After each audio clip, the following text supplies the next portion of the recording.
యేసుక్రీస్తు పరిశుద్ధ నామానికి మహిమ కలుగునుగాక. 40 శిలువ సాక్షులు అని మన పాఠ్యభాగంలో మరి ఒక పాఠ్యభాగాన్ని అధ్యయనం చేద్దాం. అలుపెరుగని విశ్వాసానికి, త్యాగపూరితమైన భక్తికి సాక్షి, హతసాక్షి అయినటువంటి అంతియోక్యకు చెందిన ఇగ్నేషియస్ గురించి ఈ యొక్క ప్రత్యేకమైన పాఠ్యభాగంలో అధ్యయనం చేద్దాం. అంతియోక్యకు చెందిన ఇగ్నేషియస్ ప్రారంభ క్రైస్తవ విశ్వాసంలో ప్రముఖ వ్యక్తి. క్రీస్తు పట్ల అచంచలమైన విశ్వాసం మరియు త్యాగపూరిత భక్తికి పేరుగాంచాడు. అతని జీవితం మరియు రచనలు సువార్త యొక్క పరివర్తన శక్తికి నిదర్శనంగా పనిచేస్తూ నేటికి విశ్వాసులను ప్రేరేపిస్తూనే ఉన్నాయండి. ఇగ్నేషియస్ క్రీస్తు శకం 1వ శతాబ్దంలో జన్మించాడు మరియు చివరికి అంతియోక్యకు బిషప్గా అయ్యాడు. ఇది మొట్టమొదటిగా క్రైస్తవులు అనబడినటువంటి ప్రదేశం. క్రైస్తవులకు వ్యతిరేకంగా తీవ్రమైన హింసకు గురైన సమయంలో ఇగ్నేషియస్ ధైర్యంగా యేసుక్రీస్తుపై తన విశ్వాసాన్ని ప్రకటించాడు.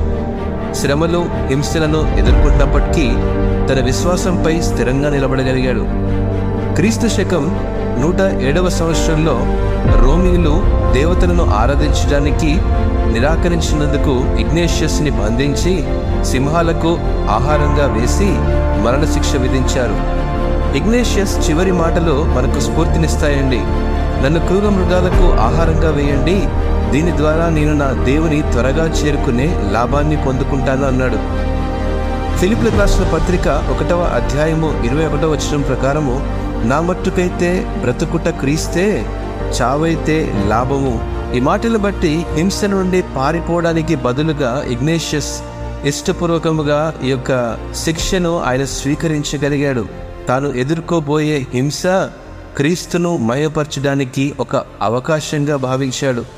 చివరికి హతసాక్షి అయ్యాడు. ఇగ్నేషియస్ వివిధ క్రైస్తవ సంఘాలకు అనేక లేఖలు రాసేవాడు. వారి విశ్వాసం మరియు ఐక్యతలో స్థిరంగా ఉండమని వారిని ప్రోత్సహించేటువంటి వాడు. ఇగ్నేషియస్ యొక్క లేఖలు ఎపిస్టిల్స్ ఆఫ్ ఇగ్నేషియస్ అని కూడా పిలుస్తారు. అవి సిద్ధాంతపరమైన స్వచ్ఛత, సంఘ అధికారులకు విధేయత మరియు హింసను ఎదుర్కొనే దృఢత్వం యొక్క ప్రాముఖ్యతను నొక్కి చెప్పడం ద్వారా గుర్తించబడ్డాయి.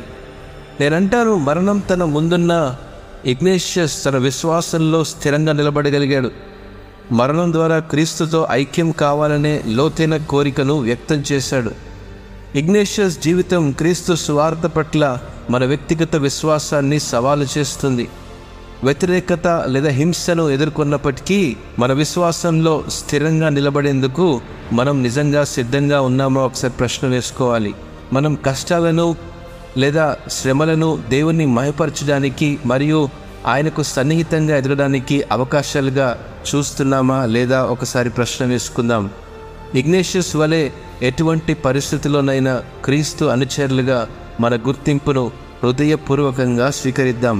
అచంచలమైన విశ్వాసం మరియు త్యాగపూరితమైన భక్తి యొక్క ఇగ్నేషియస్ జీవితం ద్వారా మనం బలాన్ని పొందుదాం. మనల్ని నిలబెట్టడానికి మరియు దేవుని మహిమ కొరకు ధైర్యంగా జీవించడానికి, మనకు శక్తినివ్వడానికి ఆయన కృపలో నమ్మకంగా జీవించే కృప ప్రభు దయచేయునుగాక.